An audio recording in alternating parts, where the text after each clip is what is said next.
So this is Ray Nicholas, hydrologist here with the National Weather Service in Missoula, Montana. And what I'll be talking about today is the water supply and the flood potential outlook for this spring and upcoming summer of 2013.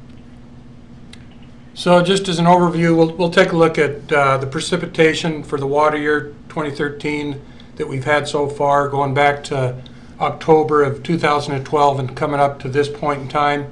We'll take a look at stream flows, what we've seen from this past water year starting in October, and then snowpack, what we've accumulated so far from the winter, and then some stream flow forecasts as we go into spring and summer of 2013. So precipitation-wise, what I've got here is just a couple graphics showing Montana and Idaho, and we're looking at the precipitation in the mountains here. So this is the precipitation gathered by the Natural Resource Conservation Service's SNOTEL sites, and it starts in October and it comes through. I captured this image as of Monday, and it's just showing precipitation in the form of both rainfall that we had earlier on in the fall months, and then into the winter, the snow. So it's accumulation of basically all that precipitation. And as you can see across western Montana, we're looking pretty good now. With the cool temperatures we had in April here, it's kind of shut down the snow melt, and it's kind of saving that snowpack up there. So if you look across western Montana, you're seeing pretty much average conditions for the most part. In northwest Montana, you've got some above average conditions now, and that's mainly a function of those cold temperatures where we're supposed to be seeing snow melt this time of year. It's kind of shut that down for a little bit. And then also we had some good snowstorms in here recently that have added to the snow water equivalent percentages. And then in north central Idaho, they're sitting right about average with their precipitation across the area. So both snowpack wise and precipitation wise, we're looking about average. So now as we look at that precip that's occurred from last October up until Monday, what we've got here is an image from the River Forecasting Center out in Portland, Oregon with the Weather Service.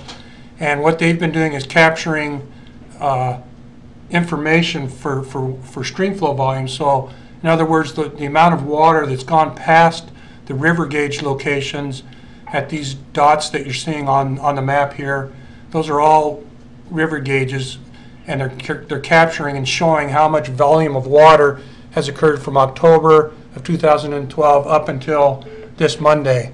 And it's showing in general that we're looking pretty good with the volumes of water that have flowed past the river gauges to this point. In northwest Montana, we're actually above average with our stream flows over this time frame. And if we go down into the Clark Fork Basin, we're seeing that we're right about average. And that kind of matches up with what we saw there precipitation-wise over that time frame with the heavier precipitation as far as above average type precip in the northwest Montana section, and then the Clark Fork region showing that kind of average. And then down to Bitterroot here, they're just slightly below the average, but not by much, with their overall stream flow volumes being in that 85 to 90% of average range. And then if we go over to the Idaho, north central Idaho locations, we'll see that kind of mimics what that precipitation has been through the fall and winter months and into the spring here. And we see that Salmon River Basin is about average, and as we come down through there, it's the same thing across that Salmon River drainage in north central Idaho, and then the Clearwater drainage also in north central Idaho there. Now, I talked a little bit about snowpack with the total precip, but if we just look at the overall snowpack that's left up in the mountains right now, it kind of shows you that mimic of the precipitation where we see decent snowpack up in the northwest part of the state, and then in the western part of western Montana here, we see close to average with our snowpack. And then over in north central Idaho, about the same, about average. The Salmon Basin is a little bit below, but just right about average at 89% of average. So go ahead and we'll take a look now. We'll just quickly go through and look at the weather outlook as we go into May. And this is the forecast of temperatures over on the left and then precipitation on the right. And the Climate Prediction Center is forecasting for most of Montana to be in this equal chances. So not a real good signal as to what the temperatures are going to do for the month of May. They could be, you know, near the normal range, near the average range. They could be above, or they could be below. There's a slight chance that we could see some above normal temperatures here in the the southern part of Montana and the north central part of Idaho, but not a real great confidence in that. And precipitation wise, they're indicating kind of a below normal precipitation in much of the northwest. But as we come into Montana here, only a slight chance of below average type precipitation in northwest Montana and then into north central Idaho. And then as we look forward to into June, July, August time frame, similar with temperatures. Not a lot of confidence in having above average or near average or below average temperatures, kind of equal chances of any of those occurring. Maybe just a slight chance in the southern half here of having above normal temperatures.